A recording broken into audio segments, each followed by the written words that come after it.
L'engourdissement des mains. Pourquoi se produit-il? L'engourdissement des mains peut être dû à une situation simple, comme le froid, ou être le symptôme d'une maladie grave. Découvrez-en plus dans cet article. L'engourdissement des mains est une sensation fréquente et désagréable. Cette zone du corps devient rigide ou peu flexible et s'accompagne de fourmillements. Il s'agit d'une cause habituelle de consultation médicale. Le problème est que son origine est très diverse et il peut donc être compliqué de parvenir au bon diagnostic. Nous allons, dans cet article, vous expliquer tout ce que vous devez savoir sur l'engourdissement des mains et sur son étiologie la plus typique. En quoi consiste l'engourdissement des mains? L'engourdissement des mains, comme nous l'avons expliqué, est une altération de la sensibilité et du mouvement de cette partie du corps. Le sens du toucher se biaise et bouger les doigts se transforme en inconvénient. Bien souvent, en plus d'un fourmillement, il s'accompagne d'une brûlure ou d'un picotement.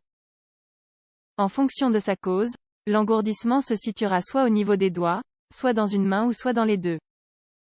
Une cause d'engourdissement des mains peut être le froid, c'est assez habituel et cela ne débouche généralement sur aucune conséquence. Cependant, selon une étude réalisée en Suède, la pathologie qui le provoque le plus fréquemment est le syndrome du tunnel carpien.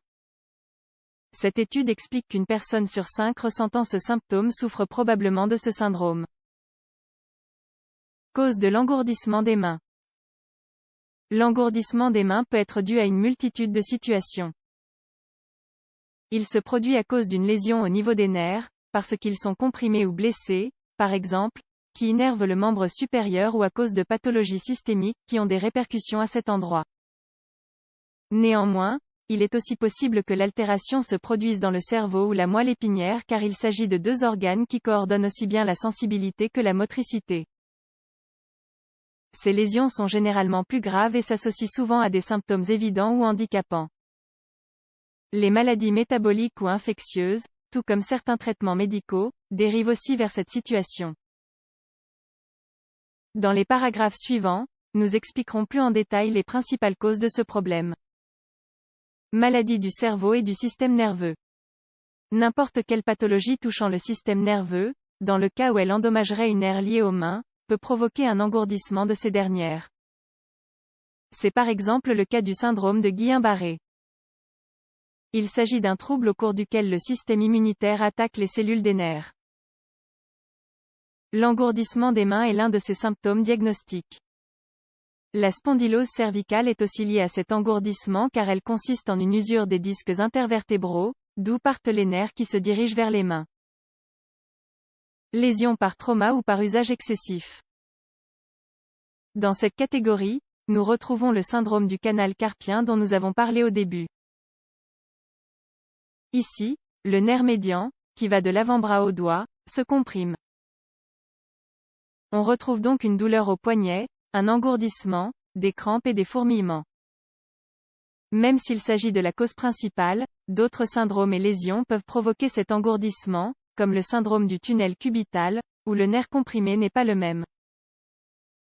La même chose se produit avec les lésions du plexus brachial après un accident.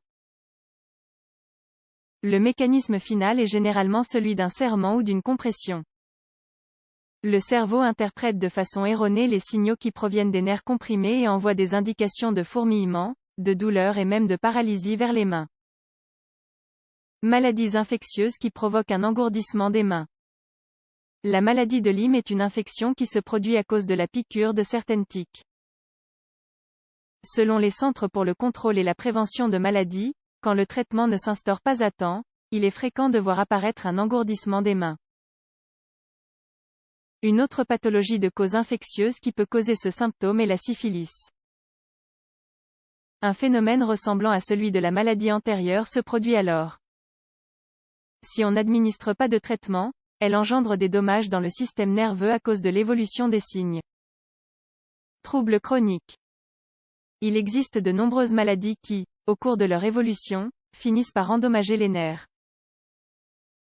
Le résultat final n'est alors autre que l'altération de la sensibilité et de la motricité. Le diabète est l'une des plus importantes et des plus fréquentes. il produit ce que l'on appelle une neuropathie diabétique qui, selon l'Université de Californie, s'associe à un engourdissement des mains. La consommation d'alcool, l'amyloïdose et la sclérose en plaques sont aussi des processus chroniques qui ont des répercussions sur les membres supérieurs. S'il est vrai que le cancer n'est pas, en soi, l'étiologie la plus habituelle de ce symptôme, le traitement chimiothérapique constitue une combinaison de médicaments avec cet effet adverse. Autre cause possible de l'engourdissement des mains. Les ganglions constituent une autre donnée anecdotique. Il s'agit de kystes qui apparaissent fréquemment dans les articulations, par exemple dans le poignet.